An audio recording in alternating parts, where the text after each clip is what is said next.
이 시간 봉독할 하나님의 말씀은 히브리서 11장 35절로 마지막 40절까지를 읽도록 하겠습니다. 신약성경 히브리서 11장 35절에서 마지막 40절까지를 읽도록 하겠습니다. 여자들은 자기의 죽은 자들을 부활로 받아들이기도 하며 또 어떤 이들은 더 좋은 부활을 얻고자 하여 심한 고문을 받되 구차히 풀려나기를 원하지 아니하였으며 또 어떤 이들은 조롱과 채찍질 뿐 아니라 결박과 옥에 갇히는 시련도 받았으며 돌로 치는 것과 톱으로 켜는 것과 시험과 칼로 죽임을 당하고 양과 염소의 가죽을 입고 유리하여 궁핍과 환난과 학대를 받았으니 이런 사람은 세상이 감당하지 못하느니라. 그들이 광야와 산과 동굴과 토굴에 유리하였느니라. 이 사람들은 다 믿음으로 말미암아 증거를 받았으나 약속된 것을 받지 못하였으니 이는 하나님이 우리를 위하여 더 좋은 것을 예비하셨은즉 우리가 아니면 그들로 온전함을 이루지 못하게 하려 하심이라. 아멘. 우리 말씀을 위해서 잠시 기도하도록 하겠습니다. 자비로우신 하나님 감사합니다. 우리를 인도하셔서 오늘도 예배 자리로 이끌어 주시니 감사합니다. 하나님 오늘도 우리를 말씀 앞에 세우셨사오니 오늘도 우리의 연약함을 아시는 하나님께서 성령을 통해서 역사하여 주옵소서. 우리의 마음을 열어 주옵소서. 우리의 귀를 열어 주시옵소서. 우리의 생각을 하나님의 말씀에 집중할 수 있도록 집중력을 더하여 주옵소서. 세상에 여러 가지 번잡한 일들이 하나님의 말씀을 듣는 것을 회방치 못하도록 하나님 우리를 도와주옵소서. 그래서 말씀을 듣고 깨닫게 하시고 말씀의 은혜를 맛볼 수 있도록 역사하여 주옵소서. 하나님 우리가 하나님의 공급하시는 은혜를 힘입어야 세상에서 믿음으로 살아가며 세상을 이길 수 있으며 또한 시험을 이길 수 있으며 또한 하나님의 뜻을 행하며 살아갈 수 있음을 주께서 아시옵나이다. 하나님 오늘도 말씀을 통해서 그와 같은 능력을 공급하여 주옵소서. 또한 단에서 연약한 종을 불쌍히 여겨 주옵소서. 하나님의 성령의 도우심을 통해서 일하여 주실 때에 하나님의 진리가 사람의 말로만 증거되지 아니하게 하옵시고 성령의 나타남과 능력으로 증거하는 것이 되도록 하나님 이 시간을 축복하여 주옵소서. 이 모든 말씀 우리 주 예수 그리스도의 이름으로 간절히 기도하옵나이다. 아멘. 어느 목사님이 병원에 입원해 있는 성도를 신방하기 위해서 그 성도가 입원해 있는 병원을 방문했다고 합니다. 목사님이 막 그 성도가 있는 병실에 들어서자 그 성도는 눈물을 흘리고 있었다고 합니다. 그래서 목사님이 깜짝 놀라서 그 성도에게 이렇게 질문을 합니다. 성도님, 왜 울고 계십니까? 그러자 그 성도님은 대답 대신에 자신이 들고 있는 책을 목사님한테 건넸다고 하는데요. 그 책 제목은 번역하면 대략 이러한 번역이 될 겁니다. 당신도 예수를 믿으면 병 고침을 받을 수 있습니다. 당신도 예수를 믿으면 병 고침을 받을 수 있습니다. 병원에 입원해 있던 그 성도님에게 누군가 알지 못하는 익명의 사람이 보낸 책이었다고 하는데요. 이 이야기에 나오는 이 목사님은 미국의 유명한 워렌 위어스비라고 하는 목사님이시고 그리고 그 성도가 책을 읽으면서 울고 있는 것을 보면서 적잖이 당황하셨다고 고백하고 있습니다. 왜냐하면 그 성도님은 상당히 신실한 믿음의 사람이라고 그렇게 오랫동안 생각해 왔던 분이기 때문에 목사님도 충격을 받으셨고 당황하셨다고 그렇게 고백합니다. 당신도 예수를 믿으면 병고침을 받을 수 있습니다. 과연 이 책은 성경적인 가르침과 부합하는 책입니까? 성경은 과연 예수를 믿으면 모두가 병고침을 받을 수 있다고 말하고 있습니까? 오늘 우리가 살펴보려고 하는 히브리서 11장 마지막 부분은 이 질문에 대한 아마 훌륭한 답변이 될 겁니다. 여러분들이 오늘 설교를 잘 들으신다면 분명한, 명확한 이 질문에 대한 대답을 발견하실 수 있으리라고 저는 확신합니다. 저는 오늘 히브리서 마지막 부분 35절에서 40절까지를 히브리서가 소개하는 마지막 믿음의 사람들을 고난과 핍박을 이겨낸 사람들, 고난과 핍박을 이겨낸 사람들이라는 제목으로 살펴보려고 합니다. 오늘 이 설교가 믿음의 사람들 7번째 마지막 히브리서 11장 설교가 될 것 같습니다.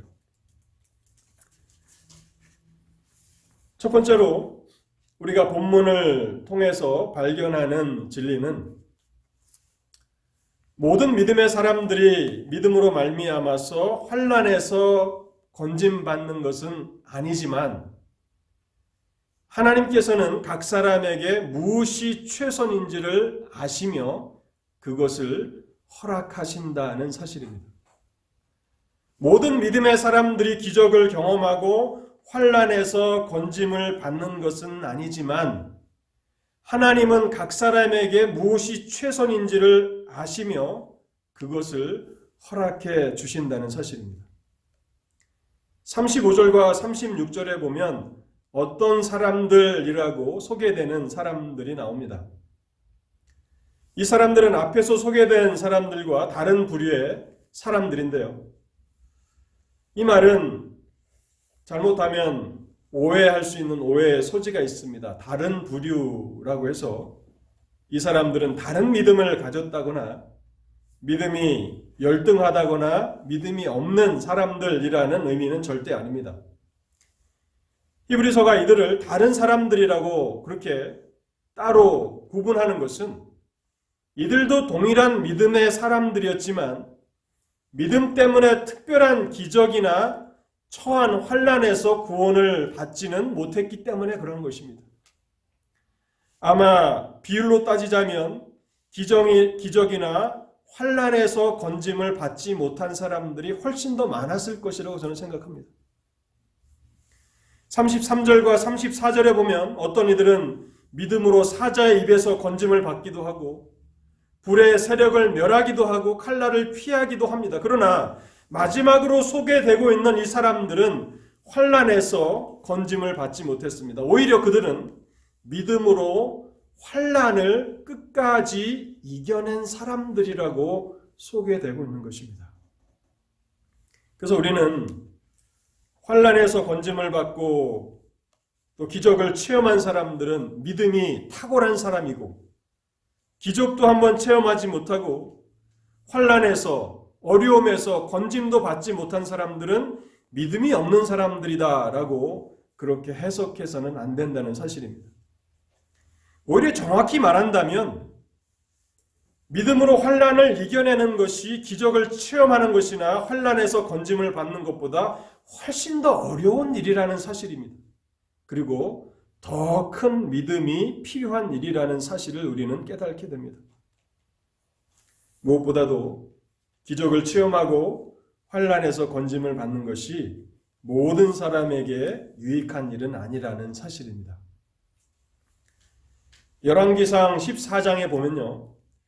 여로보암의 아들 아비야라고 하는 인물이 나오는데 이 아비야는 젊은 나이에 어린 나이에 병이 걸려서 죽게 됩니다. 그런데 이 젊은 나이에 어린 나이에 죽은 이 아비야는 하나님과의 관계에 문제가 있어서 이런 환난을 당한 것은 아닙니다.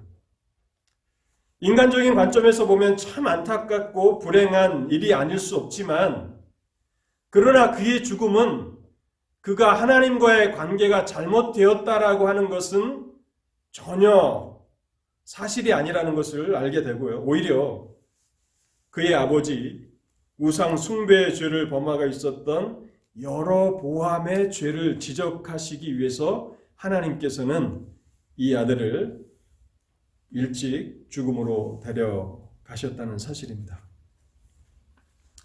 하나님께서는 많은 죄를 범했던 그런 인물들에게 여러 차례 경고를 하십니다.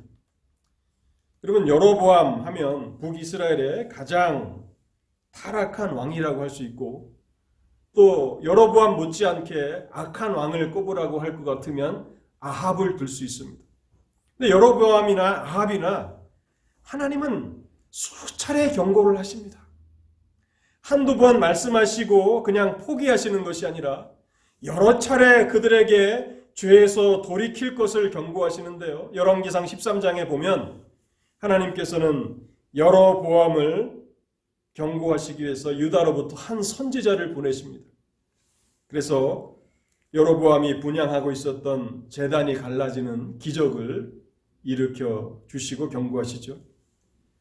그럼에도 불구하고 여로보암은 하나님의 경고를 듣지 않습니다. 그리고 손을 뻗어서 저 선지자를 잡으라고 명령했을 때 손을 펼쳤던 그 손이 굳어져서 움직일 수가 없게 되는 기적이 일어납니다. 그리고 나서 그가 이것이 하나님의 기적이라는 사실을 인정하면서 선지자에게 내 팔을 위해서 기도해달라, 그렇게 기도를 부탁하니까 하나님께서 선지자의 기도를 들으시고 팔을 다시 회복시켜 주시는 기적을 허락해 주십니다. 그리고 그 선지자는 하나님의 말씀을 증거하고 유다로 돌아가는데, 돌아가는 길에 거짓 선지자에게 속아서 떡을 얻어먹고 물을 마시게 됩니다. 그 일로 사자에 의해서 죽임을 당합니다. 그런데 이 선지자의 죽음은 참 우리가 해석하기 어려운 것이 있습니다. 난해합니다. 그러나 분명하게 우리가 깨달을 수 있는 한 가지 사실은 이 선지자는 죽을 만한 죄를 짓지는 않았다는 사실입니다. 거짓말에서 속았다고 해서 하나님이 즉각적으로 심판하시는 분은 결코 아니죠. 고의적으로 의도적으로 우상 숭배의 죄를 지속적으로 범하고 있는 여로보암까지도 살려주셨던 하나님이 하나님의 말씀을 잘 순종하면서 말씀을 전했던 선지자가 거짓 선지자에게 속았다고 그를 심판의 차원에서 죽이셨다는 것은 말이 되지 않습니다.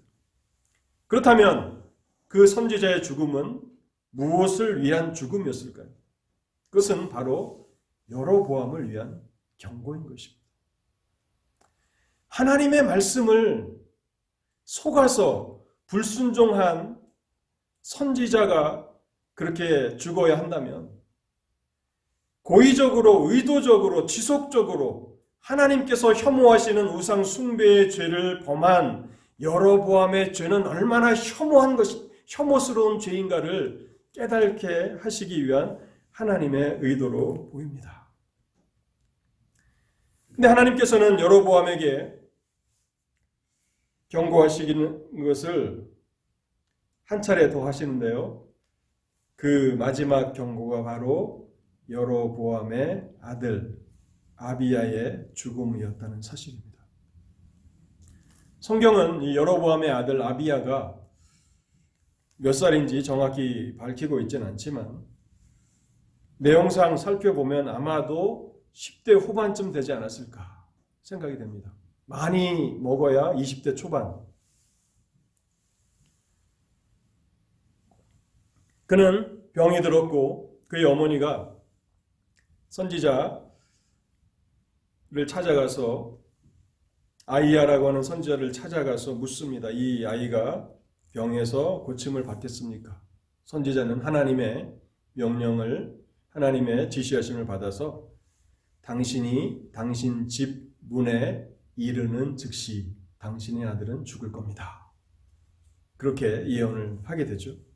그리고 그 여로보암의 아내가 집으로 돌아가자 그 아들이 죽습니다.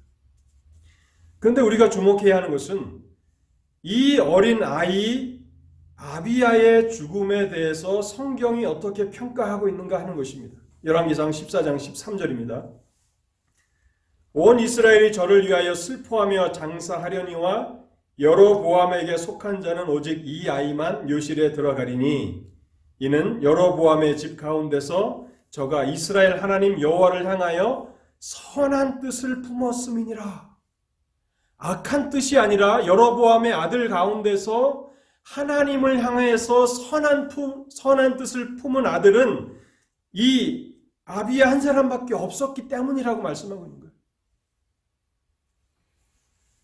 하나님은 여로보암의 아들 아비야를 일찍 죽음을 통해서 데려가신 것입니다. 혐오스러운 우상 숭배가 자행되는 환경에서 그를 보호해서 데리고 가신 것입니다. 아마도 이 어린 아들 아비야는 자기 아버지 여로보암으로 인해서 온 나라가 우상 숭배의 죄에 빠져서 영적으로 타락해 가는 것을 바라보면서 애통했던 인물이었던 것 같습니다. 영적으로 그는 크게 고통을 받았던 것 같고, 그래서 하나님께서는 그를 일찍 죽음을 통해서 하나님께로 데리고 가신 것입니다. 여러분, 우리에게 핍박이 가해지는 것을 생각해 보면 육신의 고통도 참 견디기 힘든 것이지만 그것보다 더 힘든 것은 하나님을 예배하지 못하도록 하는 것입니다. 그래서 여로보암에 행했던 일들을 생각해 보면요, 예루살렘으로 올라가서 여호와 하나님 앞에 예배하는 일을 금지시킵니다.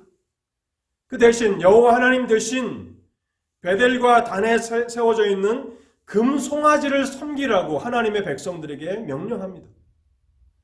물론 많은 백성들이 금송아지를 섬기는데 동참하지만 신실한 하나님의 백성들에게는 그것은 죽음 이상으로 고통스러운 영적인 핍박이었던 것이 분명한 것입니다.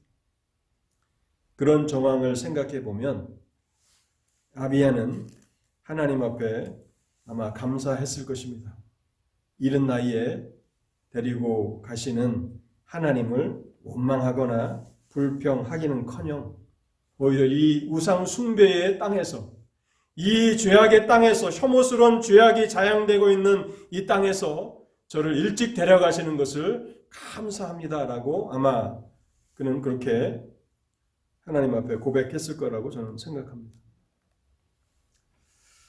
각 사람에게 가장 최선의 결과가 무엇인지 우리는 알지 못합니다. 오직 하나님만이 그것을 아시는 것입니다. 이 땅에서 장수하고 이 땅에서 건강하고 이 땅에서 부자가 되고 높은 지위에 올라갔다고 해서 그것이 다 최선이 아니라는 사실입니다.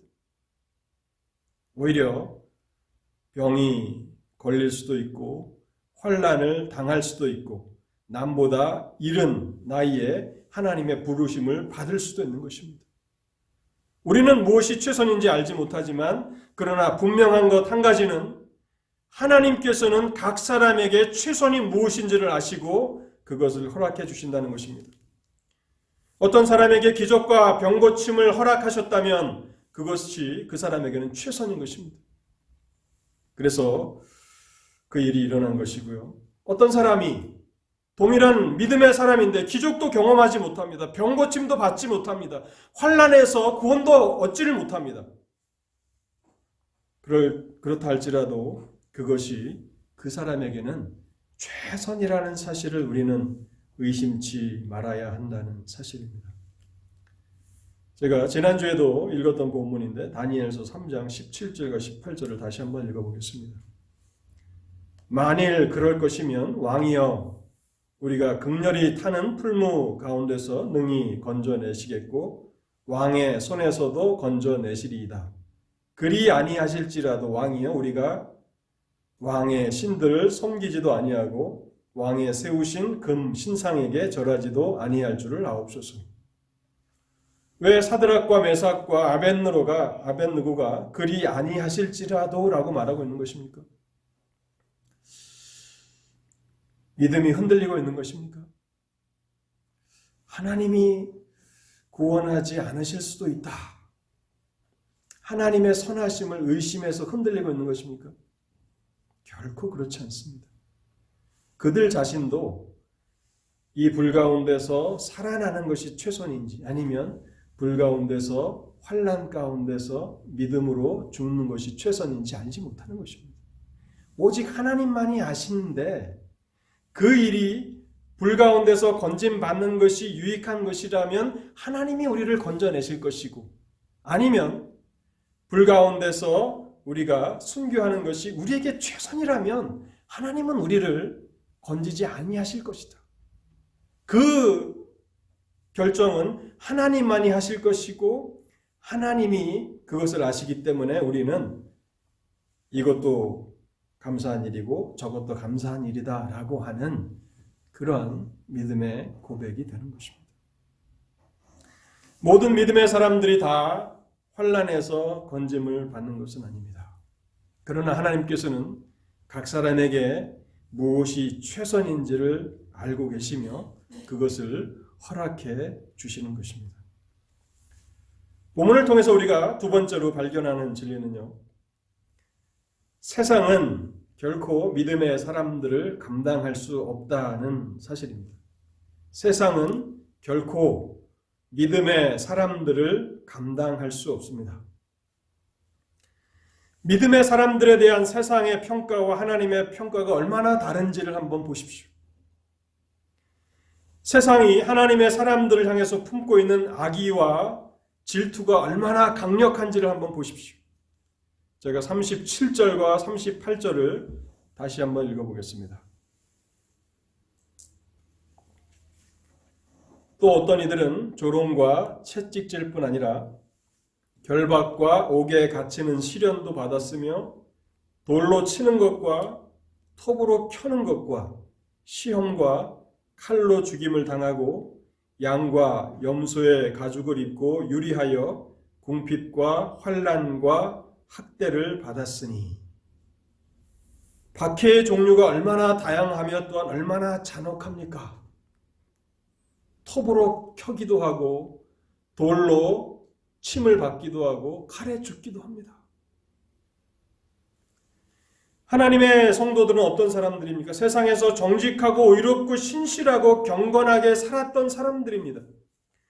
그들이 정직하고 신실하고 의롭고 만왕의 왕이신 하나님을 섬겼다라고 하는 사실 때문에 이와 같은 혹독한 박해를 받고 있다는 사실입니다. 이들을 향해서 세상은 악의로 가득 차서 잔혹한 박해를 가하고 있는 것입니다.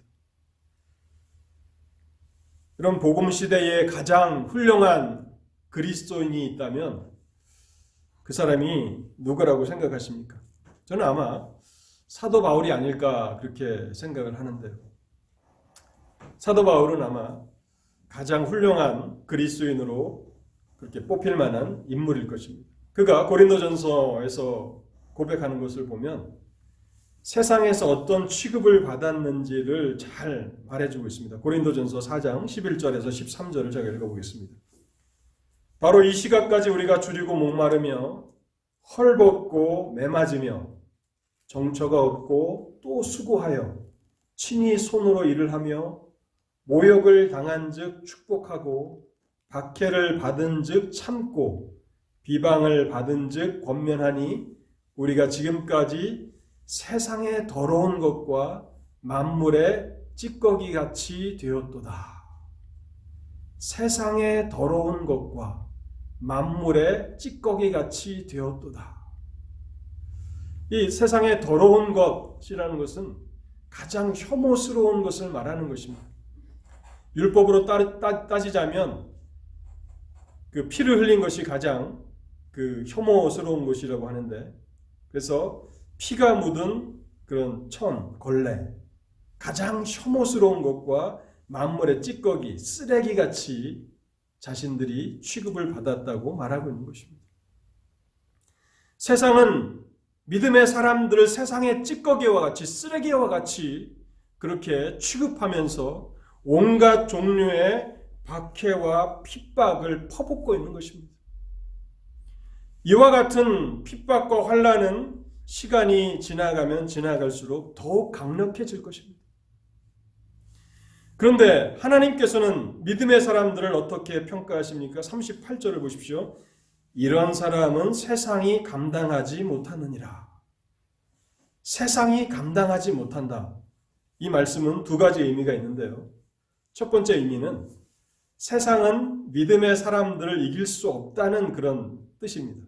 세상은 결코 믿음의 사람들을 이길 수 없고 굴복시킬 수 없다는 거예요. 37절에 보면요.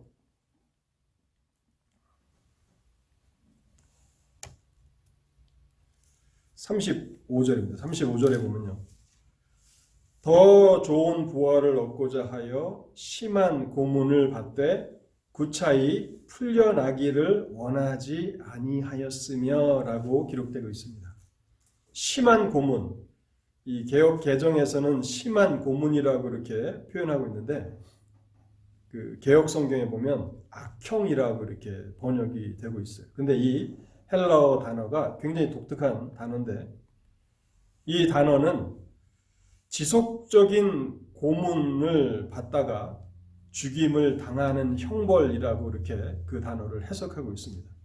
지속적으로 학대를 받고 고문을 받다가 결국에는 죽게 되는 형벌, 그것을 악형이라, 이 개역 개정에서는 심한 고문이라 이렇게 번역하고 있는데 그것을 받지만 구차히 풀려나기를 원하지 않았다.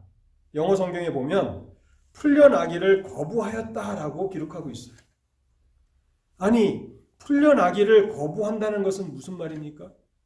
적당히 타협하면, 적당히 그들이 원하는 대로 타협을 하면 풀어주겠다라고 하는 그런 타협의 시도가 있었지만 그러나 그들은 풀려나기를 거부하지 않았다는 것입니다. 믿음을 포기하는 것 해서 풀려나야 한다면 그들은 차라리 형벌을 받고 죽임을 당하는 쪽을 택했다는 것입니다.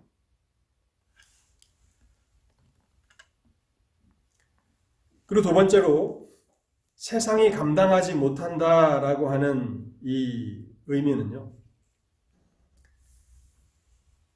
온 세상을 다 주어도 믿음으로 살아간 사람 한 명과 바꿀 수 없다는 그런 의미입니다.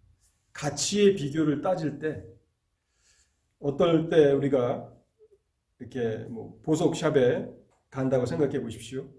그래서 마음에 드는 보석이 있어서 그 보석을 사려고 했는데 이건 터무니없이 비싼 거죠. 우리가 전혀 살 수 없는 어마어마하게 비싼 그런 보물이 있지 않겠습니까? 반지라든지 이런 것들을 볼 때 그때 이건 내가 감당할 수 없는 겁니다.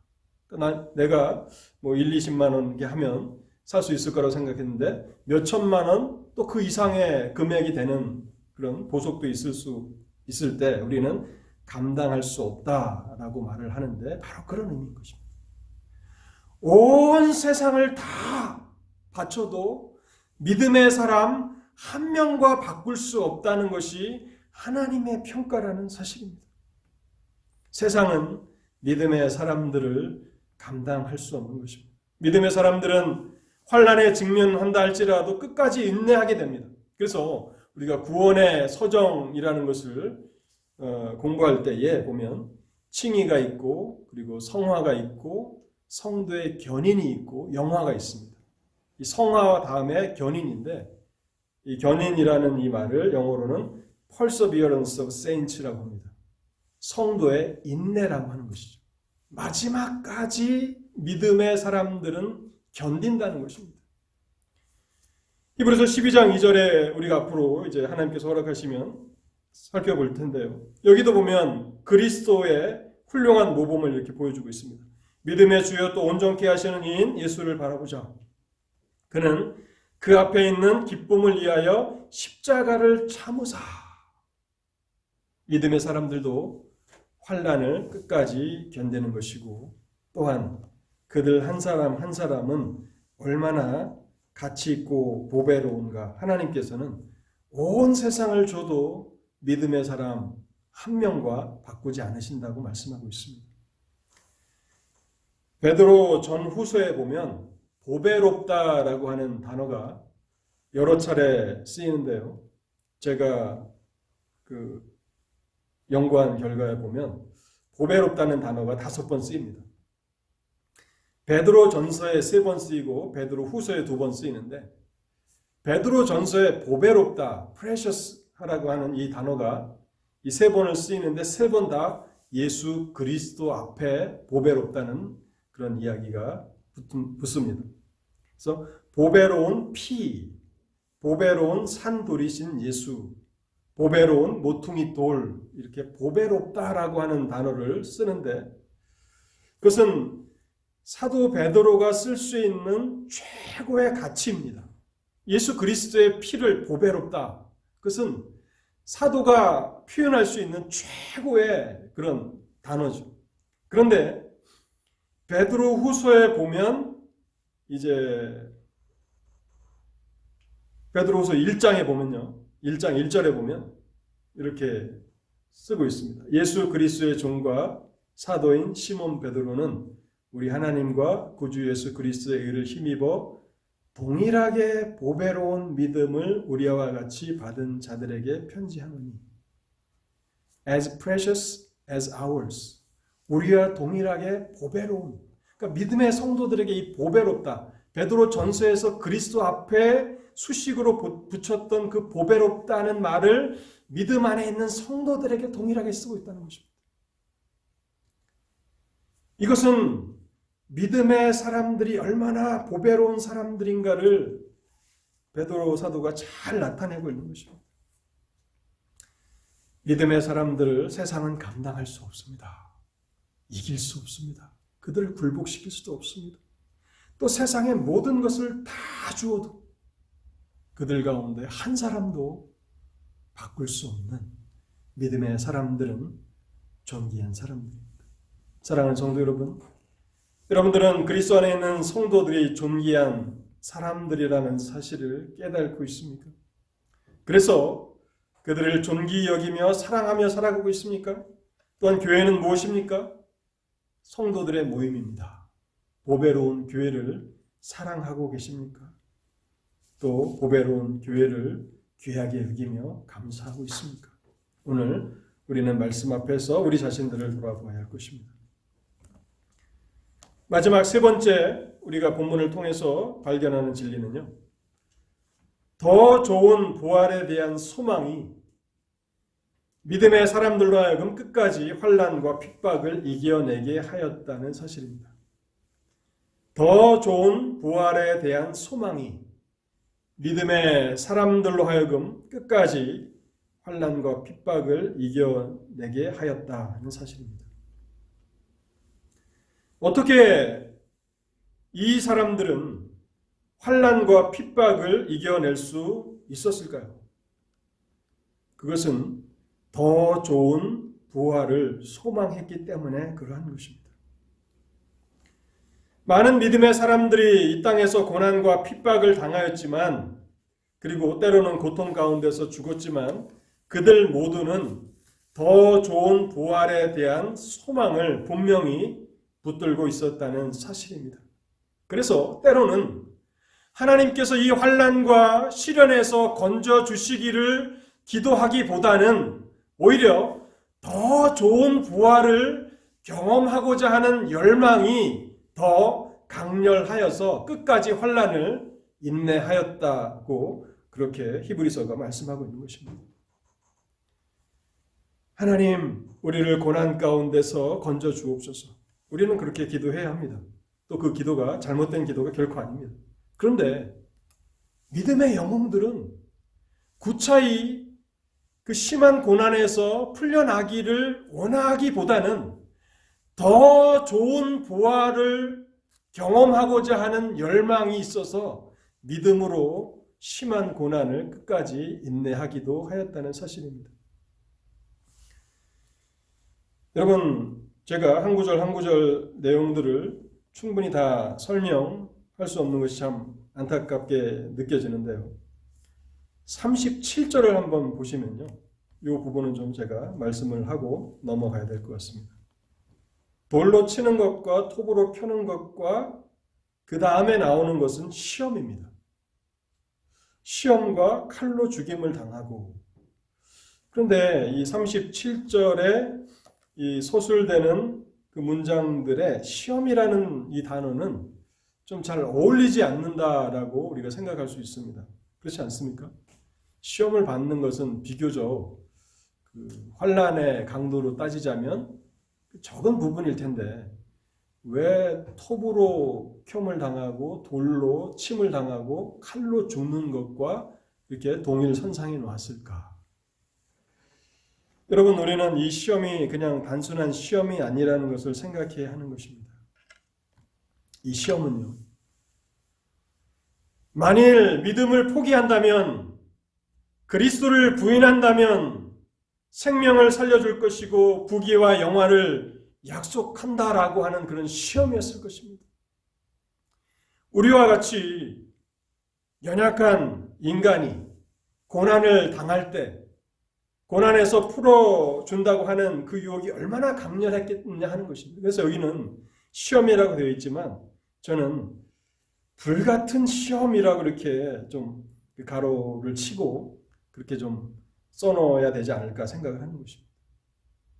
내가 예수를 모른다고 한마디만 하면 이 악형에서 풀려날 수 있는데 다시 내가 부유함을 얻고 또 그 고문하는 사람들이 영광과 부귀와 명예를 약속해 주는데 한마디만 하면 되는데 사람들도 보지 않는 곳에서 나에게만 얘기해라.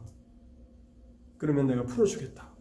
여러분, 그것이 얼마나 우리와 같은 육신을 가진 성도들에게, 사람들에게 큰 불과 같은 시험이 되었을까를 생각해 보면서 이 시험이라는 단어가 가장 어려운 그런 범주 가운데 속했다고 저는 생각하는 것입니다. 그러나 어떻게 그들이 그 시험을 물리칠 수 있었습니까? 그 시험이 강렬한 것이지만 더 좋은 부활을 얻고자 하는 소망이 있었기 때문에 그런 시험도 넉넉히 이길 수 있었다는 사실입니다. 그렇다면 더 좋은 부활은 무엇을 말하는 것입니까? 35절 상반절에 보면 부활로 죽은 아들을 되돌려 받은 여인들이 나오죠. 이 아들들의 경우에는 죽었다가 부활하여 이 세상으로 돌아온 케이스입니다. 죽었지만 다시 부활해서 이 세상으로, 이 세상에서의 삶으로 돌아온 부활인데 더 좋은 부활은 무엇입니까? 죽음에서 다시 살아나서 이 세상으로 돌아오는 삶이 아니라는 것입니다. 더 좋은 부활은 죽어서 다시 부활하여 하나님의 나라에서 살아가는 부활을 그들은 더 강렬하게 소망했다는 것입니다. 이 땅에서 우상 숭배가 자양되고 하나님을 인정하지 않는 이 땅에서 더 오래 살아가고자 하는 그런 열망이 아니라 하나님이 온전히 영광을 받으시는 그 나라, 하나님을 경외하는 하나님의 백성들이 모여있는 그 영광스러운 나라에서 살아갈 그 소망을 말하고 있는 것입니다. 여러분, 그리스도 안에 있는 모든 성도들이 소망하는 궁극적인 그 소망이 바로 이것이 아닙니까? 예수 그리스도께서 재림하시면 그리스도 안에 죽은 모든 성도들이 바로 이 부활에 참여하게 되는 것입니다. 더 좋은 부활에 참여하게 되는 것입니다. 그리고 이 땅에 있는 성도들은 그 즉시 영화라고 하는 놀라운 몸의 변화를 경험하게 될 것입니다. 그 몸은 더 이상 죄가 없고 병들지 않으며 죽지 않는 영광스러운 몸을 가지게 됩니다. 그 몸은 하나님과 교제하기에 적합한 몸이며 하나님의 영광을 가까이에서 바라볼 수 있는 신령하고 강한 몸입니다. 고린도전서 15장 42절과 44절에서 사도 바울이 그것을 이렇게 설명합니다. 죽은 자의 부활도 그와 같으니 썩을 것으로 심고 썩지 아니할 것으로 다시 살아나며 욕된 것으로 심고 영광스러운 것으로 다시 살아나며 약한 것으로 심고 강한 것으로 다시 살아나며 육의 몸으로 심고 신령한 몸으로 다시 살아나나니 육의 몸이 있은즉 또 영의 몸이 있느니라. 사랑하는 성도 여러분, 여러분들에게도 이와 같은 소망이 있습니까? 더 좋은 부활을 얻고자 하는 소망이 있습니까? 하나님께서 이 땅에 우리에게 허락하신 날들 동안에 우리는 신실함으로 또 정직함으로 의로움으로 살아가야 합니다. 그런데 우리의 소망이 단순히 이 땅에서 잘 먹고 잘 살고 번영하는 것이라면 우리의 소망은 믿음의 선진들이 가지고 있었던 그 소망과 다른 것입니다. 그들은 구차히 악한 형벌에서 풀려나기를 원하지 않았습니다. 오히려 이 땅에서 오래 살고 이 땅에서 다시 생명을 얻기보다는 더 좋은 부활을 통해서 하나님의 나라에서 살아가기를 열망했다는 사실입니다. 오늘 본문 마지막 40절에도 보면 이런 말씀이 있습니다. 이는 하나님이 우리를 위하여 더 좋은 것을 예비하셨은즉 더 좋은 것을 예비하셨다고 말씀하고 있습니다. 여러분이 더 좋은 것이 무엇입니까?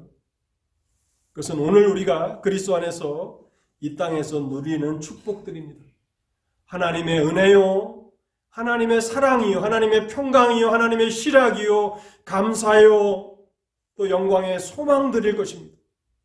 그런데 하나님께서는 성도들이 이 땅에서 누리는 것보다 더 좋은 것을 하나님의 나라에서 예비하셨다고 말씀하고 있는 것입니다.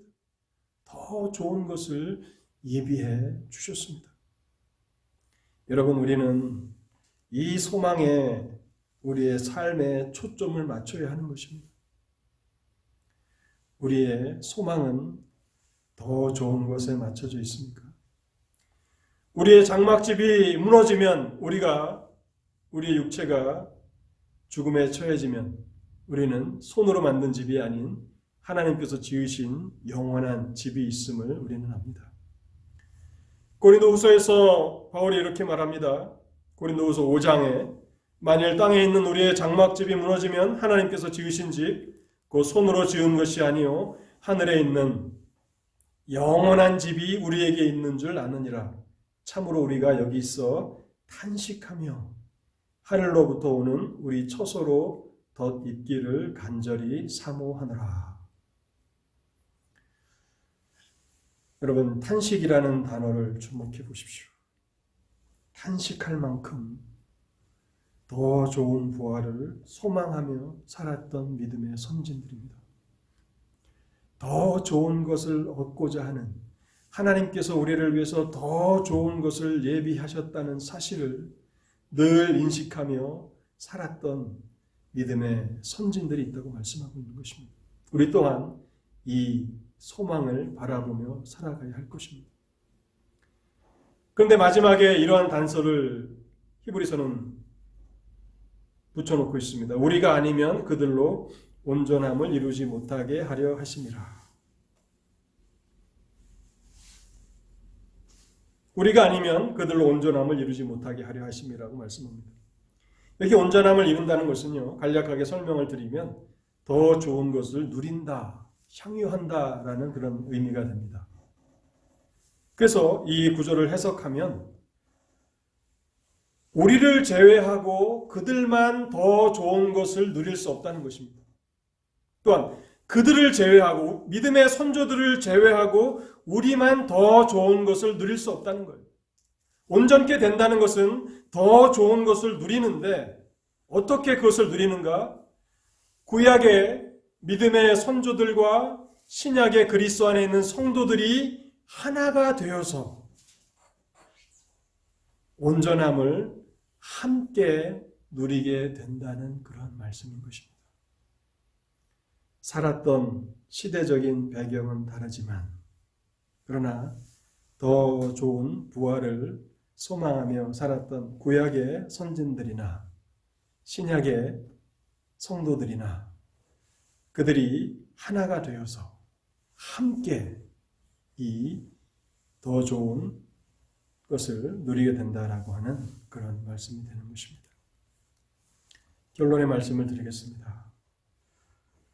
사랑하는 성도 여러분, 오늘도 하나님께서 은혜의 섭리로 우리의 삶을 이끌어 주십니다. 오늘 우리를 향하신 하나님의 섭리가 최선이라는 사실을 의심치 마십시오. 어떤 사람들은 환난에서 건짐을 받기도 하지만 또 어떤 사람들은 환난에서 건짐받지 못했습니다. 건짐받은 사람이나 건짐받지 못한 사람이나 그들을 향하신 하나님의 섭리는 최선이라는 사실을 우리는 기억해야 합니다. 또한 성도들은 이 세상에 감당할 수 없는 사람들이라고 성경은 말씀하고 있습니다. 이 세상은 결코 믿음으로 살아가는 하나님의 백성들을 이길 수 없습니다.